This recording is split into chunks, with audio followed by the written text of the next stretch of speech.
Мен Айгерім 16-да едім. Анамыз Гүлнәр әкемізден кеткен соң 3 жыл бойы екеуміз ғана тұрдық. Бір күні ол мен бақыттымын деп қолымнан ұстап үлкен қара машинаға отырғызды. Машина Қайраттың үйіне қарай бет алды. Қайрат өгей әкем. Биік, кең иықты, көздері терең, күлімдегенде бетіндегі тыртық созылып кетеді. Үйі қала шетіндегі ескі, 3 қабатты особняк. Қоршауы биік, бақшасы қараңғы. Ішіне кіргенде суық жел соқты. «Қош келдің, қызым», деді Қайрат даусы жұмсақ. Бірақ көзі басқаша айтып тұрғандай, үйге кіргеннен кейін Қайрат мені 3-ші қабатқа өзі бастап шықты. Қолындағы ауыр темір кілттің сыңғыры баспалдақтағы үнсіздікті бұзды. Әр басқыш сайын ағаш еденнің шықырлағаны жүрегімді қысып, бір түрлі сезім тудырды. «Міне, сенің бөлмең, Айгерім», деді ол есікті ашып, ішіне кіруге ыңғай жасап. Даусы жұмсақ, тіпті мейірімді естілді. Бірақ сол мейірімнің артында бірдеңе жасырын тұрғандай көрінді маған. Бөлме кең болатын. Биік төбесі, ауыр қызыл перделері бар. Терезесі бақшаға қарайтын, сырттағы қараңғы ағаштардың бұтақтары әйнекке тиіп тұрғандай. Қабырғаларға ескі, сарғайған суреттер ілінген. Суреттердегі адамдардың бет әлпеті, өшіңкі, көздері бос, қарап тұрғандары жүректі суытып жіберді. Бір суретте 12-13 жасар қыз бала тұр. Қолында қуыршақ ұстаған, күлімсіреген. Бірақ күлкісі мүлде шынайы емес. «Бұрын кім тұрған?» деп сұрадым өзім де байқамай. Қайрат бір сәт үнсіз қалды. Содан кейін күлді. «Ескі заттар. Ұнамай қалса ауыстырып тастаймыз. Сен енді осы үйдің қожайынысың ғой». Ол менің иығыма қолын қойды. Қолы ауыр, ыстық. Мен өзімді ыңғайсыз сезініп бір қадам шегіндім. Қайрат ештеңе байқамағандай есікке беттеді. «Тынығып ал. Төменде кешкі ас дайын. Гүлнәр күтіп отыр». Есік жабылған соң бөлме іші тып-тынық болып қалды. Тек қана ескі сағаттың тықылдағаны естіледі. Мен чемоданымды ашып, заттарымды жайғастыра бастадым. Анама айтқанымдай, бұл жерде бәрі жақсы болады деп үміттенгім келді. Бірақ ішкі даусым басқаша айтып тұрды. Түн түсті. Үй іші қараңғылыққа бөкті. Мен шамды сөндіріп төсекке жаттым. Перделерді толық жаппадым, сыртқа қарағым келді. Ай жарығы бақшадағы ағаштардың ұзын көлеңкесін еденге түсіріп тұр. Ұйқыға кете алмадым. Көзім жұмулы жатсам да, миым тыным таппады. Сонда алғашқы дыбыс шықты. Тық. Еденнен келген жұқа, жеңіл аяқ дыбысы. Баланың аяғы сияқты. Бөлмемнің ішінде емес, бірақ жақын жерден. Тық-тық-тық. Дыбыс баяу, бірақ тұрақты. Бірдеңе жүріп бара жатқандай. Мен тынысымды ұстап, құлағымды тосып жаттым. Дыбыс бөлменің бұрышынан, қабырғаның артынан немесе еденнің астынан шығып жатқан сияқты. Қиял, дедім ішімнен. Жаңа үй, ескеден. Әдеттегідей шықырлайды. Бірақ дыбыс тоқтамады. Керісінше жақындап келгендей болды. Төсегімнің жанынан өтіп терезеге қарай бет алғандай. Сосын кенет тоқтады. Толық үнсіздік. Мен көзімді аштым. Терезе алдында перде аздап қозғалды. Жел жоқ. Терезе жабық. Жүрегім дүрсілдеп төсектен тұрдым.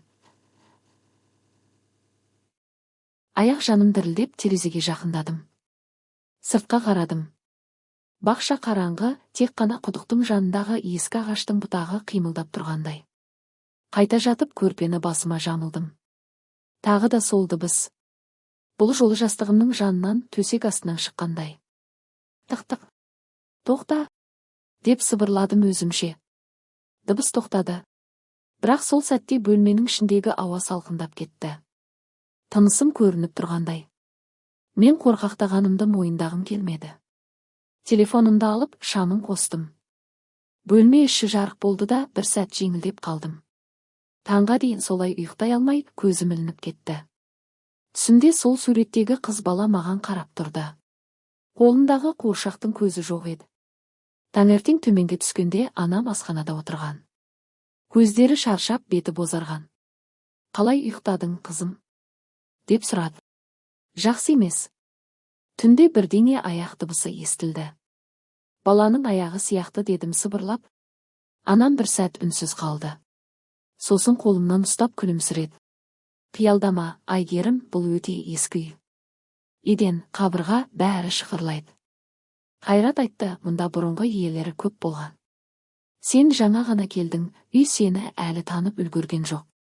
Қалыптасып кетесің. Сол кезде Қайрат кіріп келді. Күлімдеп тұр. Таңғы астайын. Айгерім, бүгін бақшаны көрсетемін саған. Ұнайды деп ойлаймын. Мен күлімсіреп, басымды изедім. Бірақ ішімде бірдеңе қатып қалғандай. Анама қарасам, ол Қайратқа қарағанда көзін тез бұрып алды. Бөлмеге қайта шыққанда, сол суреттегі қыздың көзі маған қадалып тұрғандай көрінді. Ал еден астынан тағы да әлсіз, әрең естілетін тықыр шықты. Тек бұл жолы күндіз еді. Таңғы ас үстелі үлкен әрі ауыр ағаштан жасалған еді. Ортасында қымбат фарфор ыдыстар, күміс қасықтар жылтырап тұр. Қайрат үстел басында отырып газет оқып отырған. Күлімсіреген күйі. Әрқашан күлімсіреген. Айгерім, қалай ұйықтадың? Деп сұрады ол, көзін газеттен алмай.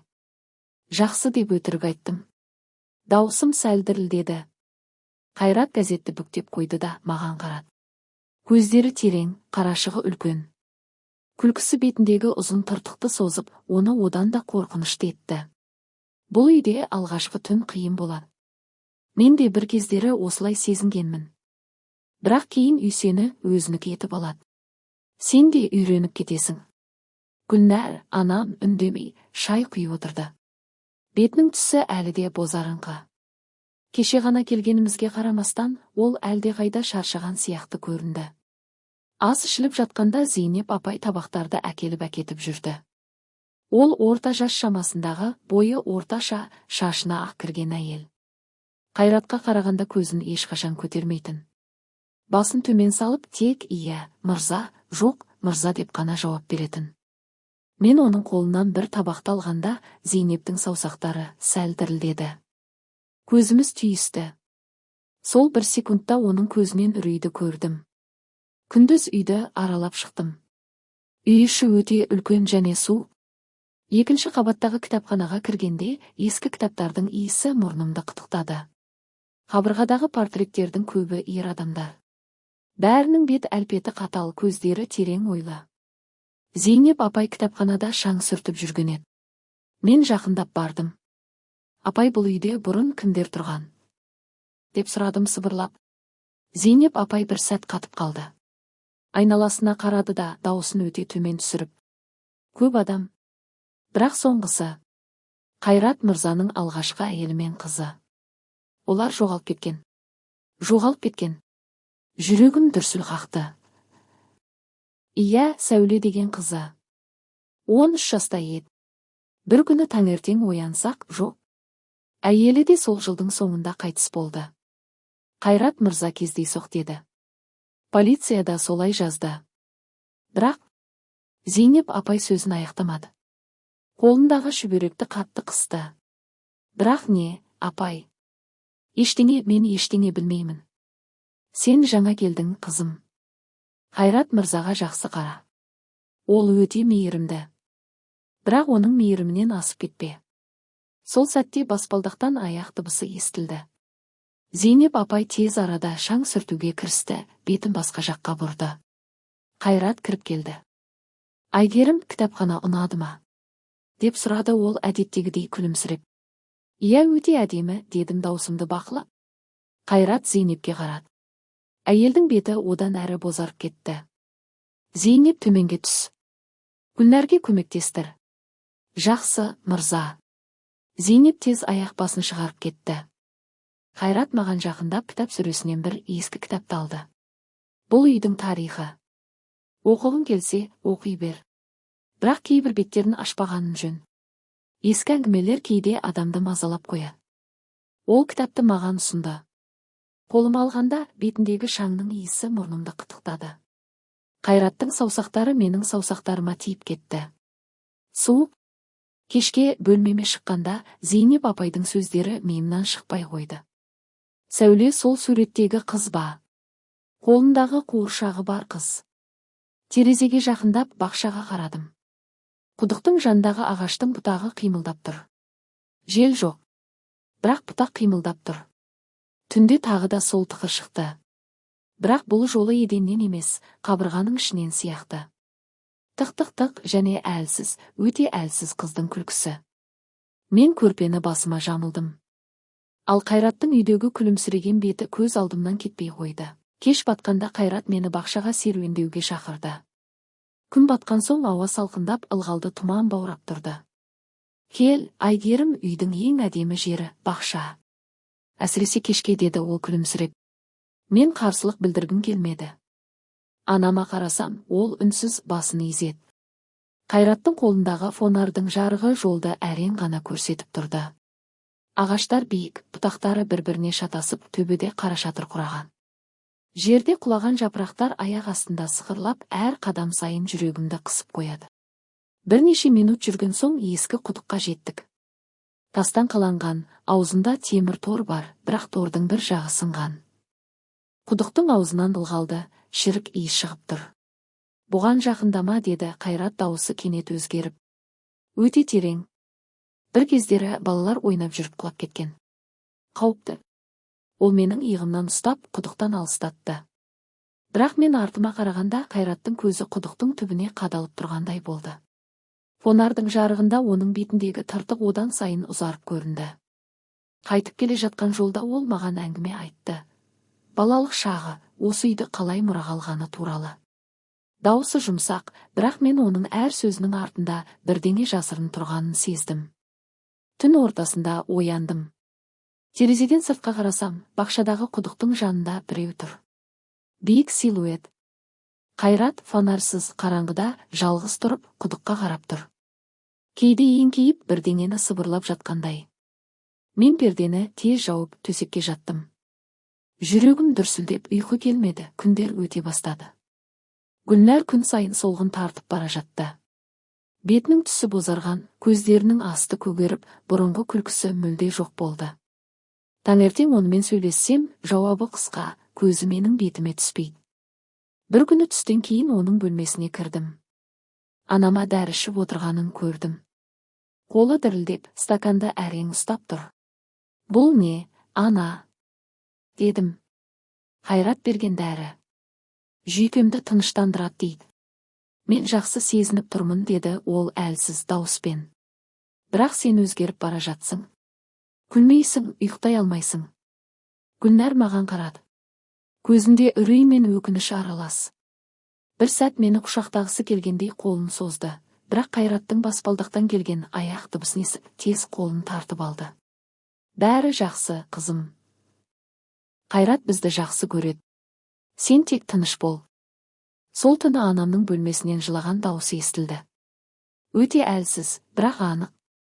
Мен есікке жақындап бардым, бірақ есік құлыптаулы еді. Екінші қабаттағы кітапхананың бір бұрышындағы үлкен кітап сөресін жылжытқанда, құпия есік ашылды.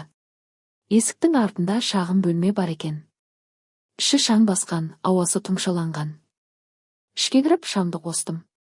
Бөлмеде баланың ойыншықтары, ескі қуыршақтар, бір көзі жоқ аю, сынған пойыз. Қабырғада қыздың көйлектері ілулі. Қызғылт, ақ түсті, бірақ кейбірінің жағасы мен жеңінде қоңыр дақтар бар. Ең қорқыныштысы қабырғаға жазылған сөздер. Қара маркермен, қисық әріптермен. Әке, мені құтқар. Мен қорқамын. Ол келеді. Мен бір қадам шегіндім. Қолым қалтырап, есікке жақындап бара жатқанымда, еденнен бір заттың астына аяғым тиіп кетті. Сәуленің күнделігі екен. Бірінші бетті аштым, бүгін әкем маған айтты, мен енді үлкен қыз болдым. Түн ортасы. Сағат түнгі 3-ті көрсетіп тұр.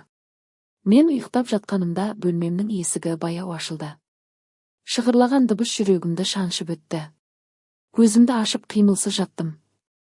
Көрпенің астынан қарасам, есіктен биік силуэт кіріп келді. Қайрат аяқ басуы өте жеңіл, тынысы әрең естіледі. Ол төсегімнің жанына келді. Бірнеше секунд үнсіз тұрды. Мен тынысымды ұстап көзімді жұмып жаттым. Оның саусақтары менің шашыма тигендей болды. Сәуле, ұйықта қызым, деп сыбырлады ол. Дауысы өте жұмсақ, бірақ суық. Мен қозғалмадым. Ол тағы бірнеше секунд тұрып, сосын баяу шығып кетті. Есік жабылды. Мен орнымнан тұрып, есікті құлыптадым. Бірақ кілттің жоқ екенін сол кезде түсіндім. Терезеге жақындап бақшаға қарадым. Құдықтың жанында тағы да сол силуэт тұр. Қайрат қолында бірдеңе бар. Қуыршақ па? Сол түні мен мүлде ұйықтай алмадым. Ал таңертең төсегімнің жанында еденде шағын қуыршақтың аяғы жатты. Бір көзі жоқ. Таңертең төсегімнің жанындағы бір көзі жоқ қуыршақтың аяғын көріп, жүрегім тоқтап қалды. Оны қолға алып терезеге лақтырып жібердім. Бірақ ойымнан шықпады. Мектепке барған күні Ақботаға барлығын айттым. Ол мені мұқият тыңдап көздерін үлкейте. Бұл қорқынышты ғой, Айгерім, сен зерттеу керексің. Сәуле деген кім болды? Үйге келген соң кітапханаға қайта кірдім. Құпия бөлмедегі күнделікті алып беттерін аудара бастадым. Сәуленің жазулары біртіндеп өзгеріп отырады. Алғашқы беттерде әкем мені жақсы көреді, ол маған сыйлықтар әкеледі деп жазылса, соңғы беттерде әкем маған тиіспеуі керек. Мен қорқамын. Ол түнде келеді деп тұр. Зейнеп апайды тауып сұрадым. Апай, Сәуле туралы айтыңызшы. Өтірік айтпаңыз. Зейнеп апай айналасына қарап дауысын төмендетті. Сәуле Қайрат мырзаның жалғыз қызы. Өте әдемі, ақылды қыз еді. 13 жасқа толғанда бәрі өзгерді. Қайрат оны бөлмесінен шығармайтын болды. Бір күні таңертең оны таппай қалдық. Полиция іздеді, бірақ ештеңе таппады. Қайрат қашып кетті деді. Ал әйелі сол жылдың соңында өзін өлтірді деп жазылды. Ал шындығында Зейнеп апай көзін жұмды. Мен білмеймін. Бірақ сол күннен бастап үйде тықыр естіледі. Кейде қыздың күлкісі. Сен абай бол, Айгерім, Қайрат сені Сәуленің орнына қойып жүр. Кешке анамның бөлмесіне кірдім. Ол төсекте жатыр, көзі жұмулы. Жандағы тумбочкада дәрі қораптары көп. Сәуле туралы білдім дедім сыбырлап. Гүлнәр көзін ашты. Көздері қызыл, сіңкі. Айгерім, біз қателестік. Бұл үйге келмеуіміз керек еді. Қайрат ол маған дәрі беріп жатыр. Мен ойымды жинай алмайтын болдым. Кейде түнде оның дауысын естимін. Қандай дауыс? Әйелдің жылағаны. Қызымды құтқар дейді. Мен қорқамын, қызым. Сол сәтте есік ашылды. Қайрат кіріп келді. Күлімсіреп тұр, бірақ көзі су. Гүлнәр, дәріңді іштің бе? Айгерім, анаңды мазалама. Ол шаршап тұр. Ол анамның стаканына су құйып дәріні берді. Гүлнәр қарсылықсыз ішіп қойды. Мен шығып бара жатқанда Қайраттың маған қараған көзін сездім. Ол күлімдеп тұрды, бірақ сол күлкісі бетіндегі тыртықты ұзартып, маска сияқты көрінді, түнде ұйықтай алмадым. Құдықтың жанындағы Қайраттың силуэті көз алдымнан кетпеді. Терезеге жақындап бақшаға қарадым. Тағы да сол жерде тұр. Мен жасырын түрде төмен түсіп бақшаға шықтым. Аяғымды басып құдыққа жақындадым. Тереңнен ылғалды, шірік иіс көтерілді. Құлағымды тоссам. Әке суық мені шығар. Өте әлсіз, бірақ қыздың дауысы. Жүрегім дүрсілдеп, бір қадам шегіндім. Сол кезде артымнан бұтақ сытырлады. Қайраттың дауысы. Айгерім, түнде не істеп жүрсің? Мен қорқып кетіп қаштым. Ол артымнан келмеді, бірақ құдықтың жанында тұрып қалды. Келесі күні таңертең құдықтың аузындағы темір тор толығымен алынып тасталған еді. Мектепте Ақботаға барлығын толық айттым. Ол телефонын алып, интернеттен Қайраттың атын іздеді. Қарашы, Қайраттың алғашқы әйелінің өлімі суицид деп жазылған. Бірақ комментарийлерде адамдар құдық деп жазып жатыр. Полицияда Қайраттың досы бар екен. Бізге сенбейді.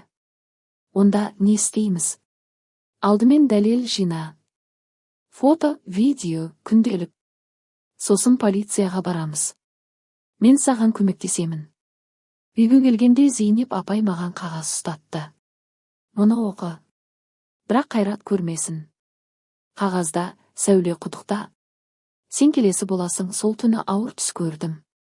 Түсімде мен құдықтың түбінде тұрмын. Суық, лай су белімнен келеді. Алдымда Сәуле тұр. Беті бозарған, көздері үлкен, шашы суға малынған. Әкем мені осында тастады, деді ол. Дауысы су астынан шыққандай. Ол мені сүйді, содан кейін жек көрді. Сен де солай боласың. Ол сені Сәуле деп атайды. Сәуле қолын созды.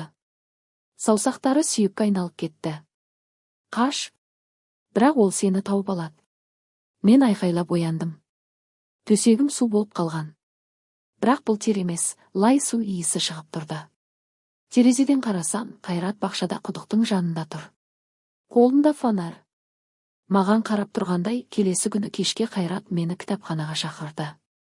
Үстел үстінде шай мен тәттілер қойылған. Ол әдеттегідей күлімсіреп отырды, бірақ бұл жолы күлкісінің артында шаршағандық байқалды. Айгерім, отыр. Сенімен маңызды әңгіме бар, деді ол. Мен отырдым. Қолыма шай стаканын алдым, бірақ ішпедім. Мен Сәуле туралы білдім, дедім тура. Қайрат бір сәт үнсіз қалды. Сосын терең дем алды. Иә. Сәуле менің қызым еді. Өте ақылды, әдемі. Бірақ ол психикалық аурумен ауырды. Түнде ұйықтамайтын, қиялдайтын. Бір күні түнде қашып кетті. Біз іздедік, полиция іздеді. Тауып алмадық. Әйелім соның күйзелісінен өзін-өзі өлтірді. Міне, бүкіл шындық осы. Ол сөйлегенде көзі менің көзіме тіке қадалды. Дауысы жұмсақ, сендіргісі келгендей. Бірақ қолдары тізесінде қатты қысылып тұрды, саусақтары ағарып кеткен. Неге маған Сәуле деп атайсыз? Дедім кенет. Қайраттың күлкісі бір сәт тоқтады. Сосын қайта күлді. Қателескенмін, сен оған өте ұқсайсың. Шашың, көздерің. Кейде түнде оянсам, Сәуле келді деп ойлаймын. Сен менің жаңа қызымсың, Айгерім, енді бұл үй сенікі. Ол қолын созып, менің шашымнан сипады. Саусақтары суық еді. Мен шегініп отырдым. Сол түні оның өтірік айтқанын түсіндім.